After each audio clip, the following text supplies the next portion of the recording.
Hello बच्चों, कैसे हो आप सभी। आई होप सारे बच्चे बहुत ही बढ़िया होंगे।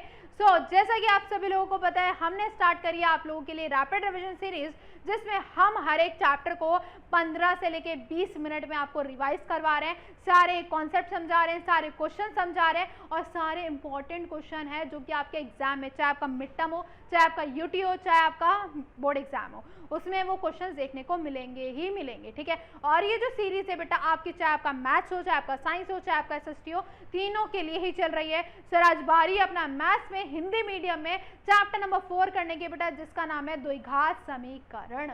ठीक है, तो आज की इस क्लास में हम द्विघात समीकरण के बारे में पढ़ने वाले हैं और इसमें से हम पढ़ेंगे कि द्विघात समीकरण होता क्या है बेटा। ठीक है, मूल की प्रकृति समझेंगे, किस तरीके से मूल निकाल सकते हैं हम। ठीक है, बहुत सारी चीजें, बहुत इंपॉर्टेंट कॉन्सेप्ट एंड बहुत इंपॉर्टेंट क्वेश्चन हम इस क्लास में समझने वाले हैं। तो बेटा इस वीडियो को पूरे एंड तक जरूर देखना। तो चलिए बेटा शुरू करते हैं अपना चैप्टर द्विघात समीकरण। सबसे पहले हम इसमें देखने वाले हैं कि द्विघात समीकरण होता क्या है, क्या क्या चीजें हम इसमें डिस्कस करने वाले हैं, वर्ड प्रॉब्लम्स, इसके अलावा बहुत सारी चीजें डिस्कस करने वाले हैं। तो चलिए शुरू करते हैं। तो अगर आप लोगों ने बहुपद चैप्टर पढ़ा होगा तो उसमें मैंने आपको द्विघात बहुपद के बारे में पढ़ाया था, है ना।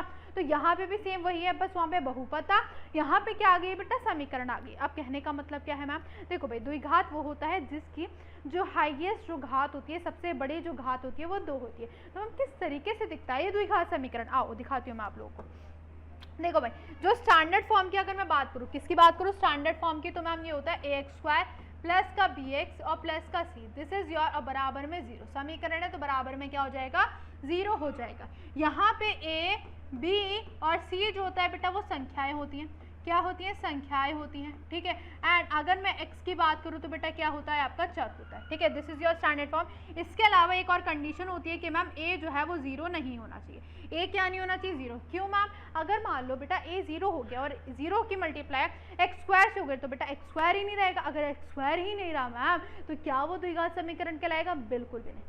समझ आ रही है मेरी बात। ठीक है, तो सबसे पहली जो एक्सरसाइज है, ठीक है, मतलब अगर मैं सबसे पहले क्वेश्चन की बात करूँ, किस तरीके का क्वेश्चन पूछा जाता है, दिस इज योर पहला क्वेश्चन।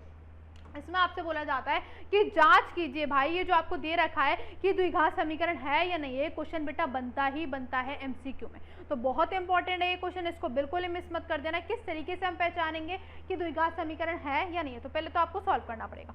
जैसे कि यहाँ पे एक्सप्रेशन दे रखी है x - 2 x + 1 x बराबर में x - 1 x + 3, इसको हमें सॉल्व करना पड़ेगा। सॉल्व कैसे करना है, देखो x की x से गुणा करी x² आ गया, फिर x की मैम 1 से करी x आ गया, फिर -2 की x से करी -2x आ गया, 2 1 2 आ गया, फिर सेम इसी प्रकार इसकी x², ये आ गया 3x, ये आ गया माइनस का x और प्लस माइनस माइनस 3 1 3, x² से x² कट गया, x में से -2x घटाओगे तो -x आएगा। ठीक है, 3 में से x घटाओगे तो 2x, ठीक है, माइनस का 3। अब x वाले को एक तरफ प्लस, माइनस का x उधर आके प्लस, माइनस का 3 इधर आके प्लस का 3। अब मैम यहाँ पे क्या x² नजर आ रहा है, बिल्कुल भी नजर नहीं आ रहा। द्विघात समीकरण अगर देखनी है कि भाई ये द्विघात समीकरण है या नहीं है, तो उसके लिए आपको क्या करना पड़ेगा, x² देखना पड़ेगा कि जो आपके पास मटीरियल है, जो भी एक्सप्रेशन है, क्या उसमें x² है। मैम ये नहीं है, x² नहीं है, तो यार नहीं होगा आपका द्विघात समीकरण, ये बात सोच लो, समझ लो, आ गई बात समझ। तो क्या x² नजर आ रहा है, बिल्कुल भी नहीं, तो ये द्विघात समीकरण है भी नहीं। आ जाओ दूसरा एग्जांपल दिखाती हूँ, दिस इज योर। ठीक है, सेम उसी प्रकार इसकी से करोगे 2x² 6x -x प्लस का 3, x² -x 5x और माइनस का 5। देखो भाई इन सबको मैं उधर उठा के ले आई हूँ, 2x² में से x² घटाऊंगी तो बेटा x² बचेगा, माइनस का 7x माइनस का 4x, माइनस माइनस क्या होता है, प्लस होता है, तो मैम साइन माइनस का 3 और 5 8 होता है, तो बेटा x² नजर आ गया, यस मैम आ गया। bx और c से मुझे मतलब नहीं है, बस x² होना चाहिए, x² है तो बेटा ये द्विघात समीकरण हो जाएगी, अदरवाइज नहीं होगी। 1 मार्क का क्वेश्चन मैंने आपका यहाँ पे कंफर्म करवा दिया है, सही है। चलो भाई अब आ जाते हैं मैम कुछ चीज़ों पे। कुछ की चीज़ें क्या है, देखो भाई आप लोगों ने फैक्टर्स निकालना, मतलब शून्य निकालना तो सीखा था बहुपद चैप्टर में, तो बस वही आपका शून्य जो है उसी तरीके से निकालते हैं। ठीक है, मिडल टर्म स्प्लिटिंग से। तो चलो आज मैं आपको एक वर्ड प्रॉब्लम दिखा देती हूँ किस तरीके से पूछा जाता है कि मैम ऐसी 2 संख्या बताइए, ऐसी 2 संख्या ज्ञात कीजिए जिनका योग 27 है। अच्छा पहले हम क्या करते थे, अगर मैं चैप्टर 3 की बात करूँ उसमें हम एक संख्या x ले लेते थे, एक y ले लेते थे, ठीक है भाई, उनका योग कर दिया। लेकिन यहाँ पे ऐसा नहीं होगा भाई साहब, यहाँ पे क्या है कि मैम यहाँ पे सिर्फ एक ही चर है, तो कैसे लेंगे 2 संख्या। अच्छा एक बात बताओ, अगर एक x संख्या है तो दूसरी क्या होगी, यहाँ पे होगी 27 माइनस एक्स। क्यों? अच्छा एक बात हो, छोटा सा लॉजिक वाला मैं आप लोगों से क्वेश्चन पूछना चाहती हूँ, ठीक है, जिससे आपको आइडिया हो जाएगा कि आता क्यों है, ठीक है, क्योंकि बहुत क्वेश्चन ऐसे दिखने वाले हैं। मान लेते हैं आपके पास दो संख्या है, एक आपके पास जो है, एक आपको नहीं पता है, ठीक है, मान लेते हैं एक्स है। इन दोनों का जो योग दे रखा है वो मैम 5 दे रखा है। कितना दे रखा है? 5। तो मुझे एक्स निकालना है। क्या निकालना है भाई साहब? एक्स निकालना है। तो बताओ कैसे निकालूंगी एक्स? बताओ बताओ, सोच के बताओ। एक संख्या एक्स है, दूसरी संख्या 2 है, दोनों का जो योग दे रखा है वो मैम 5 दे रखा है। तो मुझे ये वाली संख्या चाहिए। तो मैम क्या करेंगे? योग में से इस संख्या को माइनस करेंगे, जब भी तो एक्स आएगा। तो बेटा हमें क्या करना है? योग में से उस संख्या को माइनस करना है, जब भी तो एक्स आएगा, मतलब क्या आएगा? 3 आएगा। सेम इसी प्रकार यहाँ पे भी है कि मैम एक संख्या है, दूसरा योग है, तो योग में से इस संख्या को माइनस कर दो, दूसरी संख्या आ जाएगी। सिंपल। अब बोल रखा है मैम गुणनफल जो है दोनों का वो 128 दे रखा है। कितना दे रखा है? 128। ठीक है भाई साहब, दोनों का गुणनफल करा 27x माइनस का x स्क्वायर, माइनस का तो दे प्लस, प्लस का तो दे माइनस। ऐसी दो संख्याएं चाहिए जो गुणा करके 128 दे दे, प्लस माइनस करके 27 दे दे। तो मैम दो संख्या क्या है? 13 और 14। 13 और 14 को प्लस करोगे 27 आएगा, और गुणा करके बेटा कितना आएगा? 182 आएगा, है ना।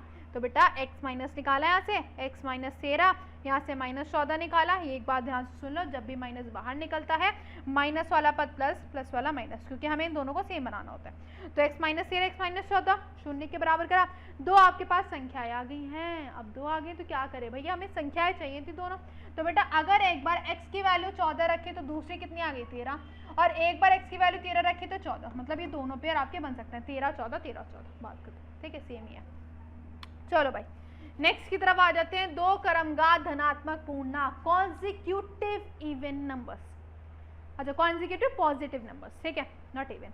अब भाई क्या है इस कहने का मतलब कि मैम कॉन्जिक्यूटिव क्रमगात संख्याएं जो होती हैं वो लगातार आने वाली संख्याएं होती है। लगातार आने वाली संख्या मतलब 13 14 15 16 17 18 21 22 25 26, है ना। तो ये लगातार आ रही है। अब कैसे पता लगाएंगे वो दो संख्या कैसे है? मान लेते हैं पहली संख्या को x लिया, दूसरी कैसे पता लगाओ? अच्छा एक बात बताओ छोटी सी, अगर मुझे 2 से 3 की तरफ पहुंचना है तो 2 में अगर मैं 1 ऐड करूंगी जब भी तो 3 की तरफ पहुंचूंगी। अगर मुझे 15 से 16 की तरफ पहुंचना है, क्या 15 से मुझे 16 पे पहुंचना है, तो 15 में मैं 1 ऐड करूंगी जब भी तो 16 आएगा। तो सेम इसी प्रकार x है तो मुझे अगली संख्या चाहिए, तो इसमें 1 ऐड करूंगी जब भी तो दूसरी संख्या आएगी। अगर मुझे क्रमगात संख्या चाहिए, कॉन्जिक्यूटिव नंबर चाहिए, तो समझ रहे हो नहीं समझ रहे बात? ठीक है मैम, क्रमगात धनात्मक पूर्णांक बोल रखा है, ठीक है। अब इनके वर्गों का योग भाई साहब, इनके वर्गों का योग कितना दे रखा है? 365 एक्स स्क्वायर ए प्लस बी का होल स्क्वायर, ए का स्क्वायर प्लस बी का स्क्वायर प्लस 2ab बराबर 365। एक्स स्क्वायर 2x स्क्वायर, ठीक है, ये आ गया 1 प्लस का इधर के माइनस 1 में से 364। अब हमें ऐसी दो संख्या चाहिए जो गुणा, अच्छा एक काम करो पहले इन्होंने हम 2 कॉमन निकाल लेते हैं क्योंकि 2 हर किसी में आ रहा है, बाहर निकाला तो ये आ गया। अब x square plus x minus का 182, ऐसी दो संख्याएं चाहिए जो गुणा करके 182 आ जाए और प्लस माइनस करके बेटा क्या आ जाए? 1 आ जाए। सोचो सोचो सोचो क्या होंगी मैम ऐसी दो संख्याएं? 13 और 14 होंगी कि नहीं होंगी? 14 में से 13 जाएगा तो बेटा 1 बचेगा कि नहीं बचेगा? बिल्कुल बचेगा। तो यहाँ पे भी सेम इसी प्रकार 13 और 14। देखो भाई धनात्मक चाहिए थी, धनात्मक चाहिए थी, तो इसलिए हम ये वाली संख्या नहीं लेंगे, सिर्फ हम क्या लेंगे? 13। तो 13 और 1 क्या आ गया बेटा? 14 आपका आंसर आ गया। समझ आई? पक्का? देख लो भाई साहब, क्लियर है तो बढ़िया तरीके से। चलो फिर अब आगे की तरफ बढ़ जाते हैं। अब आगे की तरफ बढ़ जाते हैं। आगे मैम हमें क्या देखने को मिलेगा? आगे मैम हमें देखने को मिलेगा मूल की प्राकृति। भाई ये बढ़िया, इससे क्वेश्चन डेफिनेटली आएगा ही आएगा, मैं गारंटी के साथ आप लोगों को बोल सकती हूँ, ठीक है। अच्छा आपको पता है भाई हमारी स्टैंडर्ड फॉर्म क्या होती है द्विघात समीकरण की। अब अगर हमें देखो भाई आपके ना शून्य निकालने के 2-3 प्रकार होते ही होते हैं। सबसे पहला मिडल टर्म स्प्लिटिंग है जो कि मैंने आपको बता दिया। अब जो चैप्टर में है जो कि स्पेशल है भाई वो आपका ये वाला पार्ट है, ठीक है, कि हम दूसरे तरीके से किस तरीके से शून्य निकाल सकते हैं। आ जाओ भाई, उसके लिए पहले हमें मूल की प्राकृति देखनी पड़ेगी कि भाई मूल भी अलग अलग तरीके से होते हैं, है ना, तो वो मैं आपको दिखाती हूँ। आ जाओ देखो भाई, सबसे पहले जैसे मैंने बताया स्टैंडर्ड फॉर्म आप लोगों की क्या होती है मैम? एक्स स्क्वायर प्लस का बी एक्स और प्लस का सी। अगर मान लो, ठीक है, डी, देखो भाई एक डी नाम का बंदा है यहाँ पे जिसकी जो वैल्यू है वो होती है बी स्क्वायर माइनस का 4ac, ठीक है। वो कहाँ से रखते हैं मैम? यहाँ से रखते हैं उठा के, ठीक है। अब डी पे डिपेंड करता है। अगर मान लो डी जो है बेटा, डी मान लो 0 से बड़ा है। किससे बड़ा है बेटा? 0 से बड़ा है। अगर 0 से बड़ा है तो भिन्न वास्तविक मूल होते हैं। क्या बेटा हमें पता है कि भाई द्विघात समीकरण तो कितने शून्य का आने वाले हैं, मोल कितने आने वाले, 2 मोल आने वाले हैं। अगर 2 मोल आने वाले हैं तो दोनों मोल जो है बेटा वो भिन्न होंगे, मतलब अलग अलग होंगे, और बेटा वास्तविक होंगे। वास्तविक का मतलब है कि पॉजिटिव नंबर्स आएंगे, धनात्मक पूर्णांक आएंगे। ठीक है, बात समझ आ गई। अगर मान लो बेटा ये जो डी है वो 0 के बराबर आ जाता है, तो जो मोल होंगे बराबर होंगे, मतलब जो x की वैल्यूज आती हैं वो दोनों की दोनों बराबर होने वाली। ठीक है, और वास्तविक होते हैं। ठीक है, अब अगर मान लो 0 से छोटा है तो बेटा वास्तविक नहीं होंगे, मतलब नेगेटिव, रूट के अंदर नेगेटिव वैल्यूज आएंगे, मतलब वास्तविक वो नहीं होते। क्या मेरी बात समझ आ गई? अब अगर हमने मोल चेक कर लिए, अब इसके बाद हमें निकालने हैं मोल। ठीक है, मोल निकालने मतलब चेक कर लिया पहले कि कैसे मोल आएंगे, अब एक्चुअल में मोल निकालने तो क्या करेंगे, हम सिर्फ 2 कंडीशन पे मोल निकाल सकते हैं। कौन सी 2 कंडीशन पे? इन दोनों कंडीशन पे हम मोल निकाल सकते हैं। ठीक है, अगर मान लो डी जो है 0 से बड़ा होता है और 0 के बराबर होता है, जब वास्तविक नहीं होते तो उसमें हम मोल नहीं निकाल सकते। अब फॉर्मूला क्या होता है वो भी मैं आप लोगों को बता देती हूँ मोल निकालने का। मैम x अगर हमें निकालना है तो -b plus minus root D upon में 2 है। This is your formula to find the mole. क्या बात समझ आ रही है? ठीक है, ओके। अब देखो बेटा, क्या मैम दिखाइए जरा, दिखा दीजिए हमें भी, आ जाओ। जैसे कि क्वेश्चन दे रखा है 2x² माइनस का 6x और प्लस का 3, मुझे चेक करना है, मतलब मोल निकालना है। पहले तो मोल की प्रकृति देखते हैं, है ना। तो उसके लिए बेटा हमें क्या बोल रखा है, 2x² माइनस का 6x और प्लस का 3 बराबर 0। डी चेक करते हैं बेटा, b² माइनस का 4ac, फॉर्मूला तो ऑलरेडी यहाँ लिखा हुआ है, तो बेटा -b का स्क्वायर, ठीक है, 4 और ac, 6 का स्क्वायर 36, 4 2 8 और 8 या 24, कितना आ गया, डी 12 आ गया। यस मैम, 0 से बड़ा है कि नहीं है मैम, मोल जो होंगे वास्तविक और भिन्न होंगे, है ना। अब हम इसके आगे मोल निकाल सकते हैं, बिल्कुल निकाल सकते हैं, तो बेटा निकाल लो, आ जाओ। फॉर्मूला क्या बताया मैंने, -b plus minus root D upon में 2a। ठीक है, अब देखो b कितना है, माइनस है, minus minus plus, plus minus root D, ये आ गया 12 अपॉन में 2 इंटू में 1, एक बार प्लस में एक बार माइनस में, तो बेटा अलग अलग कर लेते हैं ना इनको। देखो भाई 12 को थोड़ा चेंज कर देती हूँ, ठीक है, बाहर आएगा तो ये आ जाएगा 6 2 रूट 3। ठीक है, देखो भाई 2 बाहर आ रहा है तो ये आ जाएगा 3 प्लस का अंडर रूट 3 अपॉन में 4, और ये आ जाएगा 3 माइनस का under root 3, 3 plus under root 3 upon में 4। ठीक है, इस तरीके से कुछ आ जाएगा। क्या हो गया है भाई साहब? ठीक है, अब यहाँ से 2 से 2 काट दो, यहाँ से 2 गया, यहाँ से 2 गया। ठीक है, तो जो आपके मोल आ गए वो आ गए 3 प्लस रूट 3 अपॉन में 2, और ये आ गया 3 माइनस रूट 3 अपॉन में 2। बस प्लस माइनस का फर्क होता है, इससे ज़्यादा कुछ फर्क नहीं होता है। ठीक है, तो मैंने बता दिया, अगर डी बराबर 0 है तो मोल आ जाएगा, और डी 0 से बड़ा है तो मोल आ जाएगा, वास्तविक मोल। ठीक है, चलो नेक्स्ट क्वेश्चन पे आते हैं। This is the most important question, कि आपसे बोला जाता है कि मोल जो है वो मतलब क्या है बेटा, बराबर है। ठीक है, मतलब मोल जो आएंगे वो बराबर होएगा, मतलब डी की वैल्यू जो है वो 0 आएगी। ठीक है, यहाँ पे बोल रखा है इन प्रत्येक द्विघात समीकरण का के का मान निकालिए जिसके जो बराबर आएंगे वो मोल जो है बराबर आएंगे। मोल बराबर कब आते हैं, जब डी बराबर 0 होता है भाई साहब। ठीक है, तो फॉर्मूला लगाया, डी बराबर 0, के की वैल्यू निकाली, कितना आ गया, 2 अंडर रूट 6 आ गया। सिंपल, ये क्वेश्चन आता ही आता है, ये वाला मैं आप लोग को होमवर्क में दे रही हूँ। ओके, चलो अब कुछ देख लेते हैं वर्ड प्रॉब्लम्स। ठीक है, वर्ड प्रॉब्लम्स देख लेते हैं, बढ़िया क्वेश्चन है, बहुत इंपॉर्टेंट है, तो थोड़ा ध्यान से समझना। क्या बोल रखा है भाई, क्या बोल रखा है मैम, कि 2800 किलोमीटर की एक हवाई यात्रा के दौरान, क्या 2800 किलोमीटर की एक हवाई यात्रा के दौरान, भैया हवाई यात्रा है, देख रहे हो। ठीक है, जो आपकी दूरी है मैम वो 2800 किलोमीटर है। खराब मौसम के कारण वायुयान की औसत चाल को 100 किलोमीटर कम कर दिया जाता है। मान लेते हैं कि उसकी जो चाल थी वो कुछ थी, जो कि हमें नहीं पता, जिसको हमने x मान लिया है। ठीक है, अब वो जो है x से ना 100 कम हो गई है, x से 100 कम हो गई है। ठीक है भाई साहब, x से 100 कम हो गई है। आगे बोला गया है तो समय जो है, मान लेते हैं वो किसी समय पे पहुंचने वाली थी, अब मान लो स्पीड जो है वो कम हो गई है, तो ऑब्वियस सी बात है टाइम तो ज़्यादा लगने वाला है, लगने वाला है कि नहीं लगने वाला, तो बेटा 30 मिनट बढ़ गया है। ठीक है भाई, जो भी आपका टाइम था उससे 30 मिनट बढ़ गया। बोला गया हवाई यात्रा का मूल समय ज्ञात कीजिए, एक तरह से टाइम ज्ञात किया तुमने। अच्छा एक बात बताओ जरा मुझे, चाल का फॉर्मूला बता दो, दूरी अपॉन में समय। दूरी अपॉन में समय है ना। तो दूरी बेटा कितनी थी 2800 थी, तो पहले चाल कितनी थी x। अब वो कम हो गई थी तो बेटा क्या हो जाएगा, समय का फॉर्मूला इतना हो जाएगा। अच्छा कितना टाइम लग रहा था बेटा 30 मिनट बढ़ गया।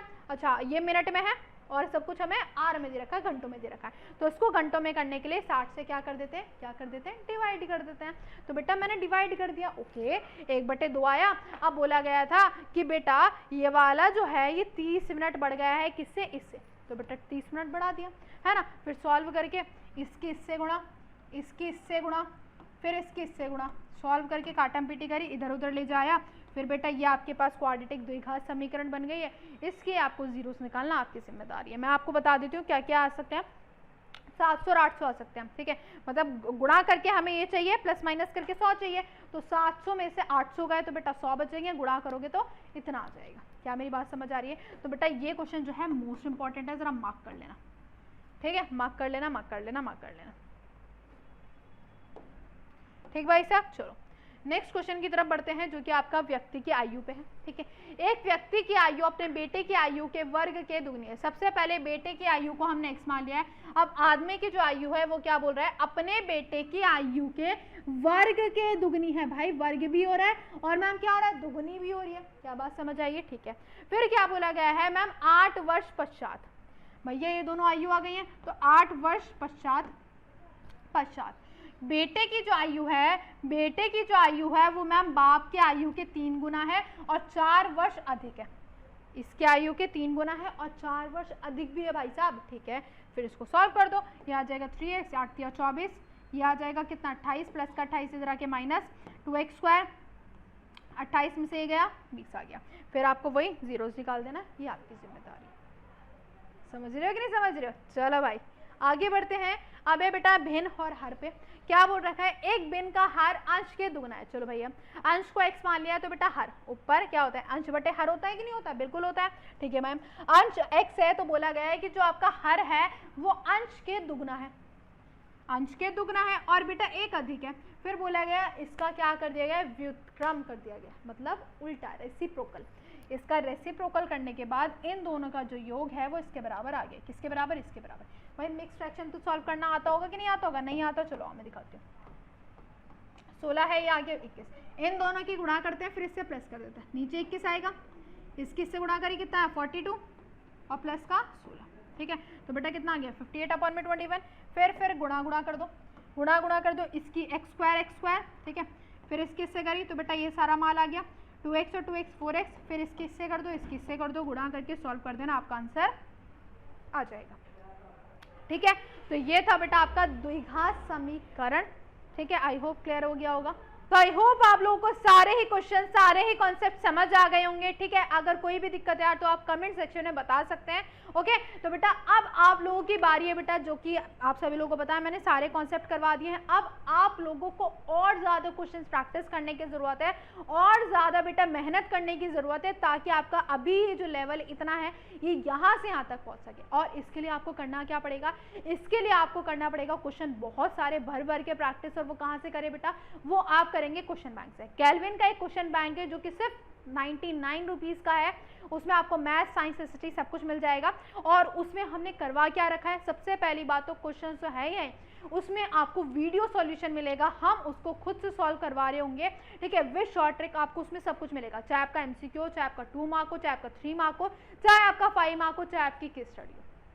MCQ को हमने बता रखा है कि with the help of short trick किस तरीके से सॉल्व करें ताकि आपका टाइम बचे, ओके बेटा। तो बेटा अगर आप लोगों ने अभी तक परचेज नहीं करा तो फटाफट जाओ और जल्दी से परचेज करो। डिस्क्रिप्शन में आपका लिंक पड़ा हुआ है एंड नंबर भी हुआ है, अगर आपको कोई दिक्कत आती है तो बेटा मिलते हैं अपने नेक्स्ट चैप्टर में। Take care, bye bye.